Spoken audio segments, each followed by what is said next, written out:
মধ্যপ্রাচ্যের মরুঝড়ে এখন নতুন সমীকরণ। আড়ালে থেকে কলকাঠি নাড়ছে সৌদি আরব। ইরান যুক্তরাষ্ট্রের চরম উত্তেজনার মাঝে রিয়াদ এখন আর কেবল দর্শক নয়, বরং মূল মধ্যস্থতাকারী হিসেবে আবির্ভূত হয়েছে। লেবাননে যুদ্ধবিরতি কার্যকর করতে খোদ মার্কিন প্রেসিডেন্ট ডোনাল্ড ট্রাম্পের ওপর প্রবল চাপ সৃষ্টি করেছেন সৌদি যুবরাজ মোহাম্মদ বিন সালমান।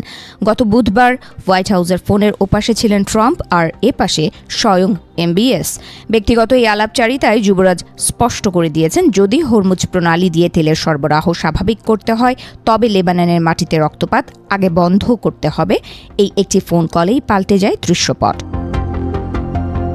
যুবরাজের সাথে কথা বলার ঠিক একদিন পরেই বৃহস্পতিবার ডোনাল্ড ট্রাম্প 10 দিনের এক ঝটিকা যুদ্ধবিরতি ঘোষণা করেন। পর্দার পেছনের এই কূটনৈতিক চাপের খবরটি এখন আর গোপন নেই। পশ্চিমা ও আরব কর্মকর্তারা নিশ্চিত করেছেন যে সৌদির জোরাজোরিতেই ট্রাম্প এই সিদ্ধান্ত নিতে বাধ্য হয়েছেন।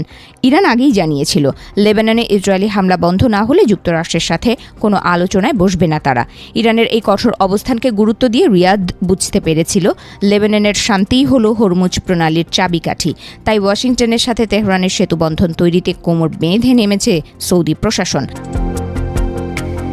বাইরে থেকে মনে হচ্ছে পাকিস্তান এই আলোচনার মূল কেন্দ্র, কিন্তু এর নেপথ্যে রয়েছে সৌদির বিশাল অর্থনৈতিক ও সামরিক শক্তির ছায়া। দেউলিয়া হওয়ার হাত থেকে বাঁচাতে পাকিস্তানকে $3 বিলিয়ন ঋণ দিয়ে রিয়াদ নিশ্চিত করেছে যে ইসলামাবাদের মাধ্যমেই তেহরানের সাথে আলোচনার টেবিল সাজানো হবে। এদিকে পরিস্থিতি এখনও ধোঁয়াশায়। নেতানিয়াহু কি ট্রাম্পের এই যুদ্ধবিরতি মেনে চলবেন? ট্রাম্প কি পারবেন ইসরায়েলি প্রধানমন্ত্রীকে দমাতে? প্রতিরোধ গোষ্ঠী ইতোমধ্যে লেবানন সরকারের সঙ্গে ইসরায়েলের প্রত্যক্ষ আলোচনার সমালোচনা শুরু করেছে, যা আগুনের শিখায় ঘি ঢালার শামিল। সৌদি আরবের মূল লক্ষ্য হলো হরমুজ প্রণালী খুলে দেওয়া।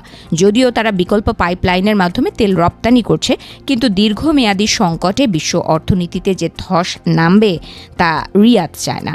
তাই তারা এখন এক বিপজ্জনক ডিপ্লোম্যাটিক ড্যান্স বা কূটনৈতিক নৃত্যে মেতেছে। আগামী সপ্তাহে দৃশ্যপট আরও নাটকীয় হতে পারে। সৌদি পররাষ্ট্রমন্ত্রী প্রিন্স ফয়সাল বিন ফারহান এবং প্রতিরক্ষা মন্ত্রী খালিদ বিন সালমানের সাথে মার্কিন পররাষ্ট্রমন্ত্রী মার্কো রুবিওর এক হাই ভোল্টেজ বৈঠকের সম্ভাবনা রয়েছে।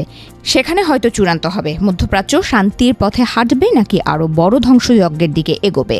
আগামী 21 এপ্রিল ইরান যুক্তরাষ্ট্রের বর্তমান সাময়িক যুদ্ধবিরতির মেয়াদ শেষ হচ্ছে, আর তার আগেই লেবাননের পরিস্থিতি শান্ত করা ট্রাম্প ও MBS এর জন্য এক বড় পরীক্ষা। এখন দেখার বিষয়, সৌদির এই মাস্টার স্ট্রোক মধ্যপ্রাচ্যে শান্তির সূর্যোদয় ঘটায় নাকি নতুন কোনো সংঘাতের সূচনা করে।